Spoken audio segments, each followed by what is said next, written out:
What's up, everybody, and welcome to The Horror Within Me, a podcast dedicated to the world of horror. I am your host, Eric, and each week I'm going to rate and review a new movie or TV show that falls within the horror genre. Now, this is a show for horror fans, hosted by a horror fan, who's just here to share my opinions and experiences with my fellow horror friends in hopes that you may gain something new to watch or not watch, and really just talk about all things related to this beautifully dark and spooky world that we call horror. So if this sounds like a show for you, stick around, we're going to have a lot of fun. So let's get started.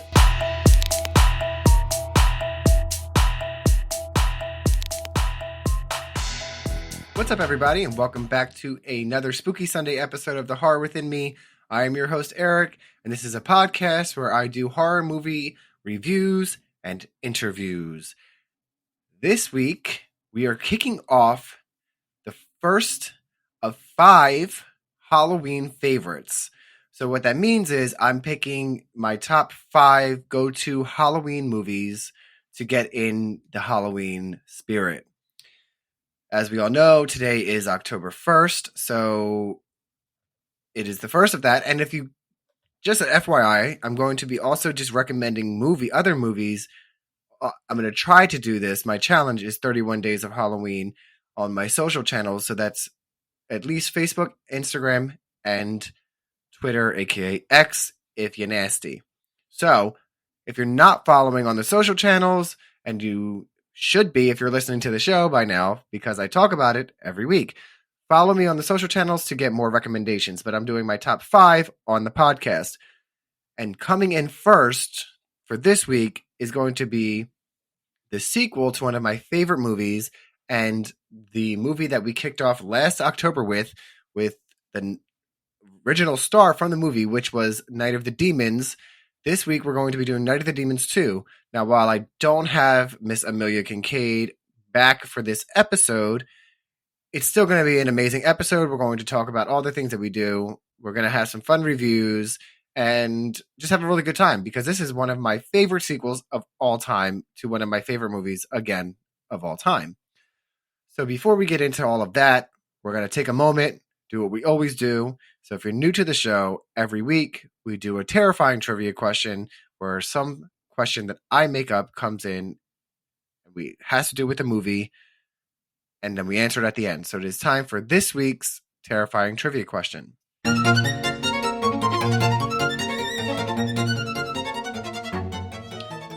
So the question is, what item does BB take from Hull House that has allowed Angela to cross the underground stream?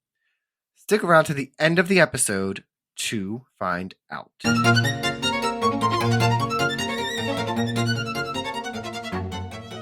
All right, so we're going to jump right in this week. We're going to just start off strong. We're going to go into IMDb. We're going to read the synopsis, who stars in it, when it was released, all the stuff we do every week. So the synopsis for Night of the Demons 2 on IMDb is this. It says, high school students throw a Halloween party in a mansion haunted by a young demon. I have a problem with this synopsis. If you've been listening again, there are some pretty accurate synopses on IMDb, and some of them are just strange. And this falls in the category of being a very strange synopsis, because it's like, high school students throw a Halloween party in a mansion haunted by a young demon. How about it's not just a mansion, it's an abandoned funeral parlor and a young demon. I mean, it's just the young demon thing is throwing me off. Like, it's not, and it's also not haunted. It literally describes the difference between hauntings and possessions in Night of the Demons 1, and the details here are just pissing me off. It's not a haunted house or a haunted mansion. It's a possessed funeral parlor, and that's what's going on here. And Angela, spoiler alert, was a regular high school student in the first one who became possessed by a demon and is returning in the sequel. So the synopsis to me just throws me off. So that's not completely accurate, so listen to my synopsis a little bit better. Troubled delinquent teens from a Catholic academy boarding school go to check out the Legend of Hull House on Halloween to raise their own hell, when unexpectedly Angela returns for another Night of the Demons. That's my synopsis, and I think that's a much better synopsis. Anyway, Night of the Demons 2 is starring Amelia Kinkade as Angela, Christy Harris as BB, Merle Kennedy as Melissa, aka Mouse, Jennifer Rhodes as Sister Gloria, Lad York as Kurt, Zoe Trilling as Shirley, Christine Taylor as Terry, and Johnny Moran as Johnny. It was released May 13th, 1994. It was directed by Brian Trenchard Smith, produced by Jeff Jeffrey. I'm pretty sure that's how it's pronounced, and it's just okay. Sorry to you.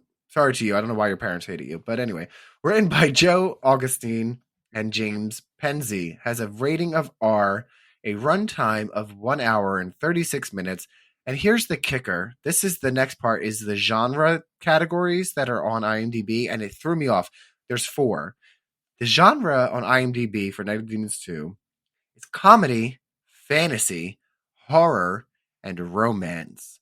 I feel like it's a multiple choice question. Like, which of these fall for that? And okay. For me, comedy and horror is all you need for the genre for Night of the Demons 2. I really, really don't know where romance falls into Night of the Demons 2. And fantasy, I guess any fiction is fantasy, but it just doesn't give that. Like, when I think of fantasy, I think of like the never-ending story, or you know what I mean. And romance, really, this isn't. I oh my god, I just couldn't believe that fantasy and romance fell under the genre. I'm like, I feel like whoever did this didn't pay enough attention. Anyway, the tagline for Night of the Demons 2 is "No one leaves this party ever." It has an IMDb rating of a 5.9 out of 10. And on Rotten Tomatoes, there is no tomato meter, which means there was like 3 critics that watched it, and there wasn't enough to give a tomato meter score. But it has an audience score of 53%. So that's the on paper part of Night of the Demons 2.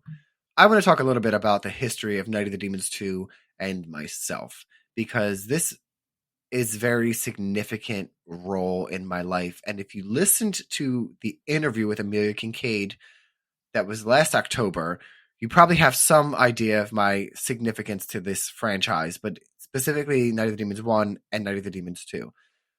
Night of the Demons, the original, scared the fuck out of me, and it's definitely a Halloween favorite.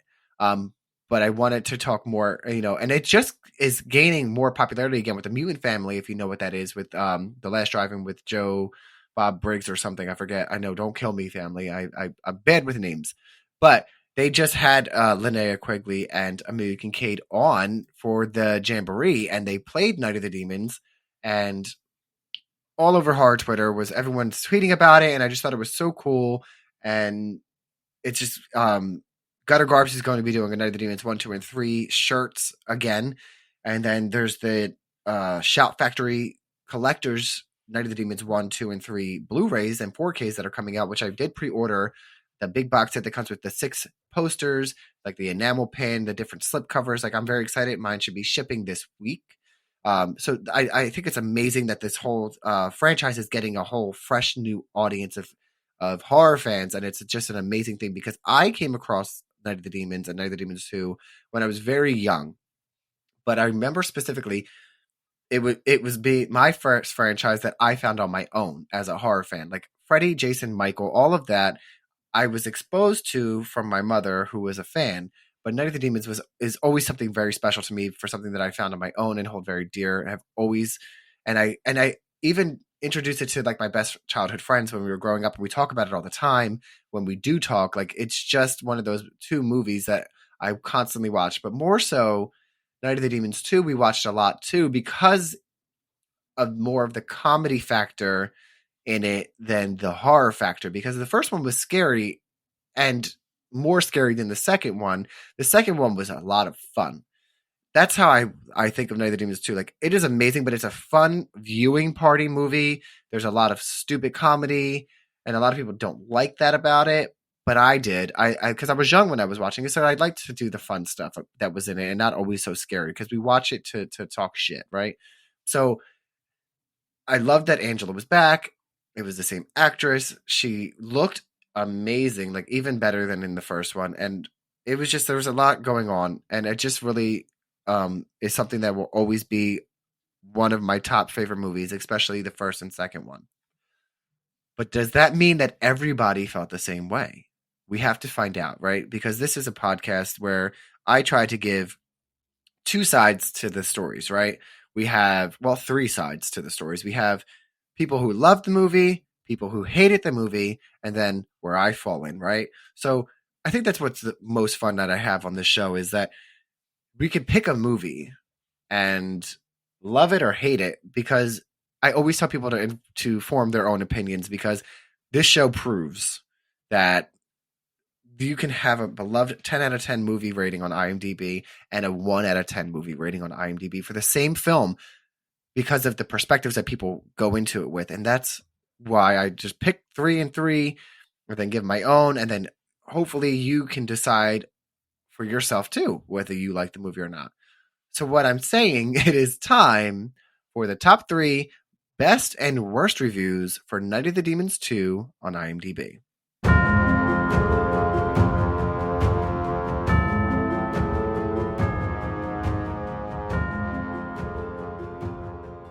Scroll down. I'm going to take a sip of my non-alcoholic Heineken Zero. Look at this. If you're watching the show on YouTube, this is so cool. It tastes just like a Heineken. I used to drink Heineken at the bar, but now I don't drink, but I still have my fun drink. So I'm going to take a sip. It's not daytime. It's even though it doesn't matter. It's not alcohol. I'm still not drinking a beer in the daytime. It's nighttime right now.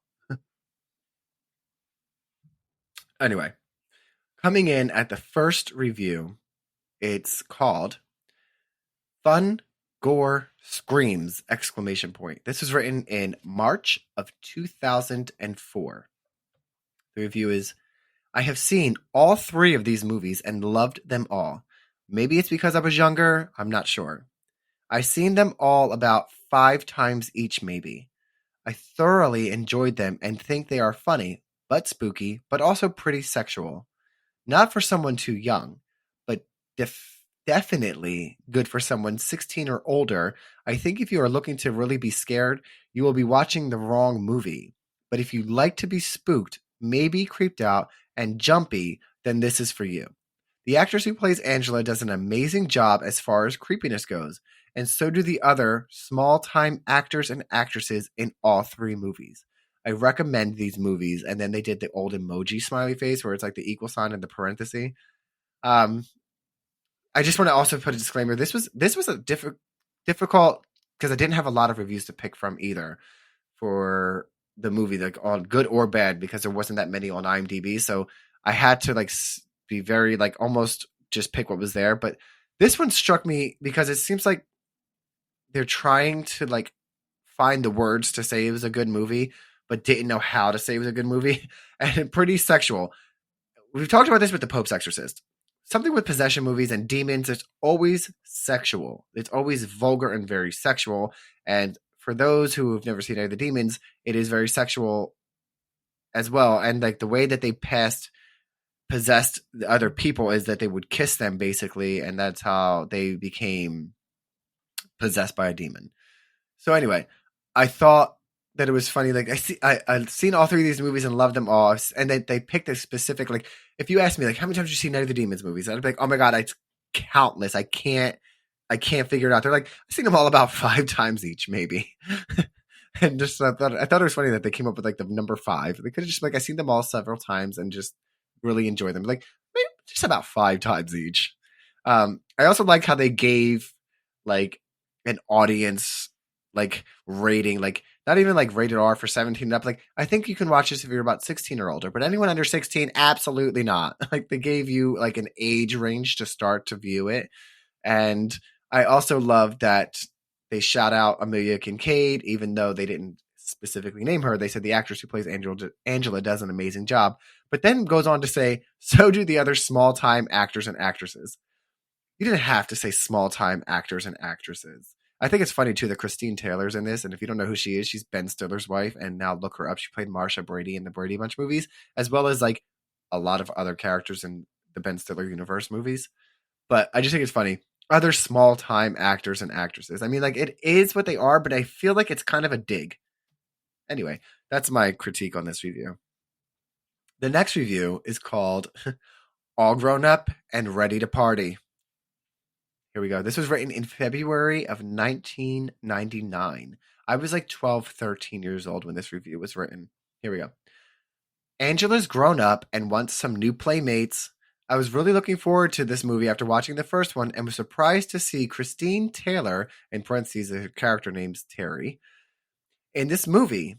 I liked many of the concepts, and then we have more parentheses. Look for a pleasing, in quotations, experience for Kurt, in parentheses. And most of this movie made the other pale in comparison. I had to give it a 10 since it was better than the original, and I loved every minute of it. At least it didn't resort to become just another cheesy sequel. Now, if only I could find number 3. ... I want to start off with this too. Number 3 is hard as fuck to find. Like, it is just so hard. Like, when I was re-prepping for my interview for Amelia Kinkade, I rewatched them again just to have, like, even though I've seen the first 2 more times than the third, because it's hard to find the third. I think I found the third eventually on YouTube and had to watch it in like parts. And I'm so excited that I'm going to have it on Blu-ray because it was so difficult to find the 3. Anyway, I don't get Angela's grown up and wants some new playmates. I mean, it's a good review, but I'm confused on the playmates or not the playmates. I'm confused on the grown up part. Like, Angela's all grown up. She's not, she's okay. She's just a demon now. It's not like she was a baby and now she's not a baby. Like, I don't understand. Like, I could see, it's just weird. And most of the movie made the other pale in comparison and said that they think it was better than the original. I don't think it was better than the original. I think it is a really good sequel for the franchise. I think it made sense. They had a storyline, but I wouldn't say it was better than the original. That's all I really have for this review. Time to move on to the final best review for Night of the Demons 2 on IMDb. This one is titled A Solid Follow-Up. This was written in September of 2023. So this was just written. So I'm wondering if this person read it or watched it because they watched it on the last drive-in and then went to watch the sequel. Anyway, it has warning spoilers in it. There's a review is, Night of the Demons 2 is an immensely entertaining follow-up to the original and, in many ways, is even better. The movie initially follows another group of teens who decide to spend Halloween night in the deserted Hull House and quickly find themselves besieged by evil demons before briefly flipping the script. While the original was fun and spooky, supernatural horror, Night of the Demons 2 goes for full-on campy comedy. The characters are exaggeratedly goofy, and the special effects are delightfully over the top. The performances by the cast are also great, as they play their roles with good enthusiasm. The movie is also filled with plenty of cheap scares and gross-out gags, which makes it a blast to watch. All in all, Night of the Demons 2 is a horror comedy classic that is sure to put a smile on your face. It's not quite as good as the original, but it's still an incredibly entertaining movie that is well worth a watch. I love this review. I love this review, except for the contradiction where in the beginning it says in many ways it's better than the original, and at the end it says it's not quite as good as the original. It's like pick a coin, like pick a side. But other than that, I think this person really hit it on there. Like, it's full on campy comedy. It is.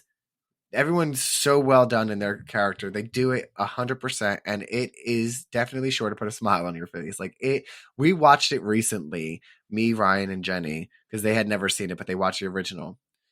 And yes, we laughed, and it was great. It's just so, it's like they said, a horror classic, horror comedy classic. It's definitely on that list. So this was a great review. And that's all I'm going to say. I'm going to leave it at that. We're going to leave the good reviews on a good note. And we're going to move on now to the top 3 worst reviews for Night of the Demons 2 on IMDb. This review was written in January of 2008 and is titled Waste of Time. Here we go. It's been a while since I saw a movie that infuriated me like this one. I cannot believe I actually paid for this piece of junk. About an hour into the movie, I couldn't figure out whether it was a bad comedy or horror movie. And I was also certain that the writers had never seen the original Night of the Demons. The demons don't crack stupid jokes in the first movie. Did the writers think they were being funny or original? It wasn't either of those things. If they wanted to make a comedy or spoof, then that's what they should have done, and not ruin what could have potentially been a long running franchise. At this point, I would gladly give this movie away. What's harder to believe than how bad this movie was is the fact that there's a third Night of the Demons, meaning that this sorry excuse for our movie actually made money. I like the beginning. Saw a movie, it's infuriated me like this one. I feel like that says a lot about the person because, like, you're infuriated by watching a movie. Like, that's pissing you off that bad? Like, if you're just not into it, just turn it off. You sat through it, you idiot. And you're infuriated because you paid money for this piece of junk. I couldn't figure out whether it was a bad comedy or a horror movie. It was a horror comedy movie, but I feel like people like this person was a fan of the original, which again was not original, but the first one, which was more on scary horror, not so much comedy. And this one was more very, like I've said in the other good review, like horror comedy. And I think there are some people that just don't get into the horror comedy. They just get pissed off. I feel like that was what this person was. We're going to just leave it there. Moving on to the second worst review. It's titled, I like this, ready? Awful, boring, and not even remotely scary. And then in parentheses, it says, or funny. This was written in January of 2016. The review is, I should have known what I was getting myself into watching this movie. I watched the abomination of a movie, Night of the Demons, 1988, and already had this sequel, this movie in quotations, in my possession. I figured it couldn't be any worse than the original. I couldn't have been more wrong. This is one of the few movies I actually had to give up on before it was even over. I got about 67 minutes into this torturous piece of garbage and had to turn it off. There's absolutely nothing frightening or even close in all caps, to frightening in the portion of this that I watched. I did, however, notice many failed attempts at humor, although most, if not all, were sexual in nature and would only be clever or funny to someone who was either an immature child or worse. I was hoping this would be more along the lines of something great like Demons from 1985, not even close. I can only imagine how bad the third film in this series is. Avoid this like the plague. First off, you know what I'm going to say. You already know what I'm going to say. They said it in the first line. I should have known what I was getting myself into and to watch this movie because you already hate it. You called the first one an abomination and figured it couldn't be any worse than the original. Why would you think that? You know what I'm saying? Like, why would you think it would? Like, if you didn't like Night of the Demons 1, why do you think you would watch Night of the Demons 2? I don't do that. I'm like, there's no, like, I don't be like, oh, I'm going to watch a movie and I'm like, oh, the sequel's out. I'm going to have to watch that too because I hated the first one. Like, you make no sense, person. Why would you do that? And then, like, what the fuck? I got about 67 minutes in. Why don't you just say I got into like the first hour? Like, I got about 67 minutes in. 67 minutes. I don't like that number. That I should have known what I was getting into reading this fucking review. And then here we go, comparing it to other movies. I thought it was going to be great, like Demons from 1985. I've never seen Demons from 1985. I know it's not the same franchise or anything, but I don't know what you thought. And then, like, it was very sexual. Again, yes, I get it. But I thought it was funny. It was like, you had to be, it's only funny or clever to an immature child or worse. I mean, you're probably right. But I laughed. And I guess I'm an immature child. But fuck you anyway. And moving on to the last worst review for Night of the Demons 2 on IMDb is titled Mindless Crappy Stuff ... This was written in October of 2005. The review is, I had to watch this film with a horror-obsessed friend for over 1.5 hours, and I think I've seen some of the most nauseating scenes in this film recently. A possessed character's bare breasts turned into 2 hands and attacked her boyfriend. I will remember that for a long time. The film has no storyline, no good actor. In parentheses, it says, although as far as I can tell, Ben Stiller's wife is in it. And and then no horrifying atmosphere or even a decent screenplay. It only has some innovative, and then parentheses again, yes indeed, demonic behavior scenes which fans of such movies like my friend might enjoy. I didn't see the prequel, so I cannot compare. First of all, it wasn't a fucking prequel. Do you know what this person doesn't seem like they're a movie person at all. They're just using words. I didn't see the prequel. There's no prequel. I didn't see the first one. It's not a prequel. It's not like, I mean, I guess kind of it's what happened before, but it's still, don't use that word. I don't understand why you're doing that. You can't compare. And also, like, you started off like you had to watch this film with a horror obsessed friend. They forced you to watch this movie. I get it because I've asked people to watch some movies with me. And I am kudos that you have a horror obsessed friend, and I'm glad that they are probably big fans of this movie, and you just don't understand why. Some of the most nauseating scenes, and there are some pretty gruesome scenes. I love it. I love that they talk about the fucking girl with the hands coming out of their tits. I fucking love that's such a great part because if you've seen the first one, there's a scene with the woman, with Suzanne, who has her lipstick. She draws all over her face, and then she like drawing around her breast, and then like puts the lipstick through her breast, and then like pulls her finger out, and it's gone. It's just an amazing thing. So like on this one, when the one girl is a demon, and she like rips her shirt open, and then she's like, "You want a sticky treat?" My friend's like, "Yeah, sure." And they're like they're like on the like in the high school gym like place or whatever, like on the grounds of the school, which is a Catholic school, so there's nuns and priests and shit.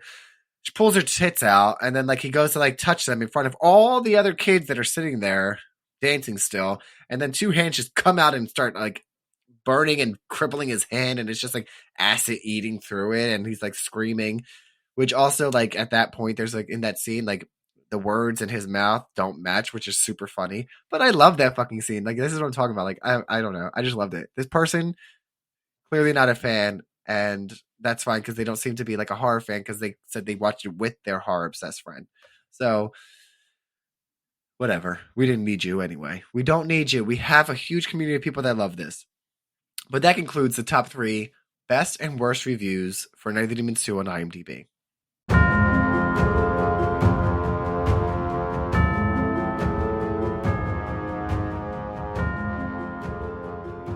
So it's time to get into the next part of the show where I talk about what I liked the most and what I liked the least from the movie. So what I liked the most from Night of the Demons 2, if I have to narrow it down, was that Angela was back and that the same Hull House was back, because the part of the terrifying thing of Night of the Demons to me is Hull House.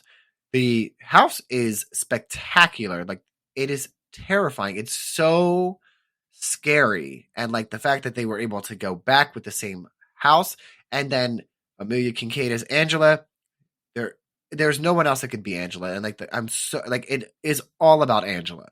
She was back in the black wedding dress. She does an amazing dancing again. Like, Night of the Demons is not Night of the Demons without Angela, and I'm so happy. Like, I was so happy that she was back. So that's what I liked the most about Night of the Demons 2.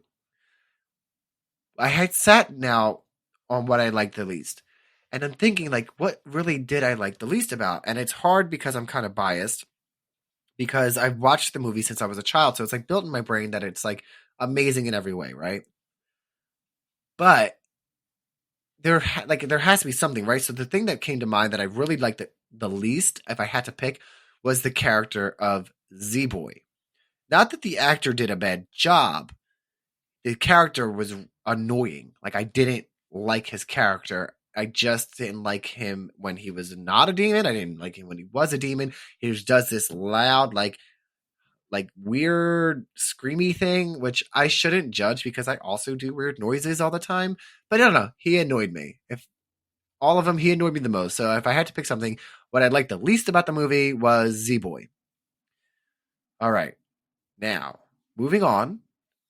Before we get into the next part, I want to take a second and answer this week's terrifying trivia question.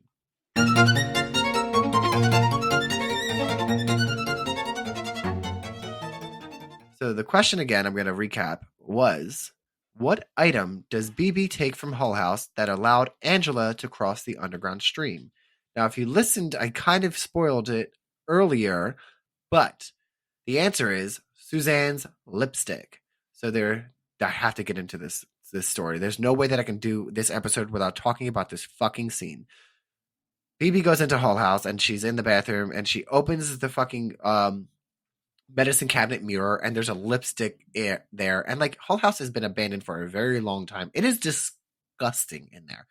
And there's just a lipstick there. She fucking takes it and goes to put it on. I'm like, first of all, who the fuck goes into an abandoned house, finds a lipstick, and decides, like, I'm going to try this on my face? Like, of anything, too. Like, you're putting something on your lips, your mouth, you don't know where it's been, how long it's been there. Ew, disgusting. And then the lipstick, like, tries to, like, go down her throat, and, like, she throws it down for a second. No, I lied. I just straight lied. That did not happen. That happened in the car. So she takes it. And then the car, she goes to put it on, and it tries to go down, and she gets scared and throws it at the back of the head. And then Shirley, the character Shirley, gets it. And that's how Angela gets out. She's in the lipstick. They brought something over the underground stream. There's an underground stream that used to be surrounded by a brick wall, and demons weren't allowed to cross it, but they had this vessel that they crossed it, and they were able to. So anyway, when Shirley goes into the bathroom at the school dance, she pulls lipstick out, and when she goes to put it on, it tries to go down her throat, and it's like attacking her, and she's fighting, and then like she throws it out, and then it lands on the rug, and the lipstick starts to come out of the tube like a snake, and it's slithering out, and then eventually it's completely on this like weird demonic like tail kind of thing, and she's trying to get out, and she's screaming, and she's banging on the door, and then she stops, and this is so fucking iconic.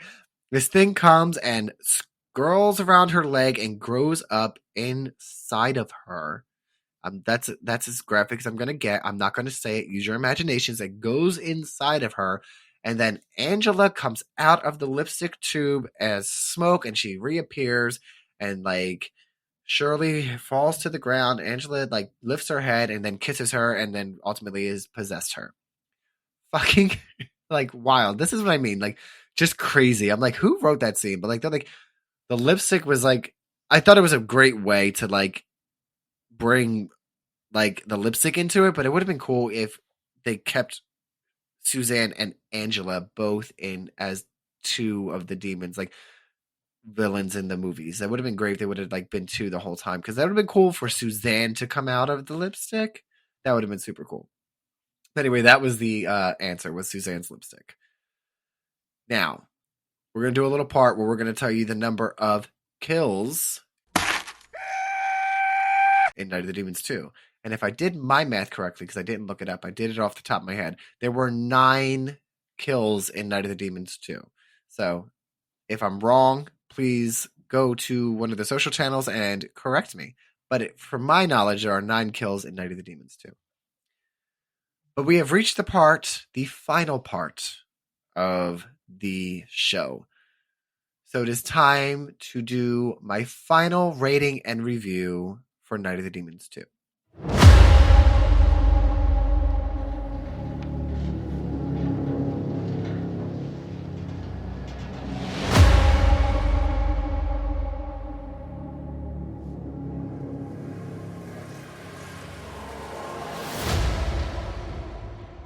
So obviously, the rating system this week, if you haven't guessed it, is going to be lipsticks, because it's just an iconic part of the fucking movies to me. I even like have a spooky shaker, which is literally just like a gin and tonic that I named after the first one, which is called Stop Looking at Me. If you go on the website, the picture of it has like lipstick written in the background, and I have the lipstick on my collector shelf. It's not even a collector's piece from Night of the Demons. It just reminded me of it, and I have it there on my shelf as just my own piece to nod towards Night of the Demons.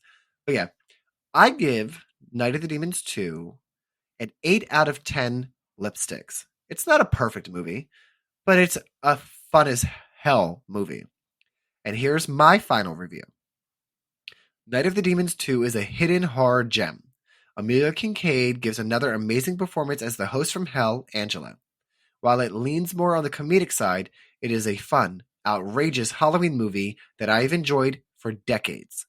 It gives you troubled teens, a deserted, possessed funeral parlor, gore, and a lot of hilarious dialogue. No need to leave a little room for the Holy Ghost. If you're looking to add another go-to Halloween movie, this is it. Night of the Demons 2 is available to rent now on Amazon Prime for $3.99. And if you're into collecting, I'm not sponsored, go to Shop Factory. They are selling all three of the Night of the Demons movies on Blu-ray right now, and they have some cool things over there as well. And also, there is a creator on Instagram. One of the makeup artists, Nick Benson, is on Instagram and is working with a company to have recreated 3 Night of the Demons masks from the first one, which is Angela, Stooge, and Suzanne, and they are taking pre-orders now. So get ready for Halloween season. Go watch the Night of the Demons movies. Next week, we're going to have another Halloween favorite film of mine. I'm not going to give away which one yet. You're going to have to wait to see what it is. But again, follow me on the social channels because I'm going to try to do my challenge of 31 Days of Halloween where I recommend another movie every day. But that's it for this week's episode. Happy Halloween season, everybody. Stay safe. Stay spooky. Thanks again for joining me on this week's episode of The Horror Within Me. If you enjoyed this episode, please rate and review wherever you listen to your podcast.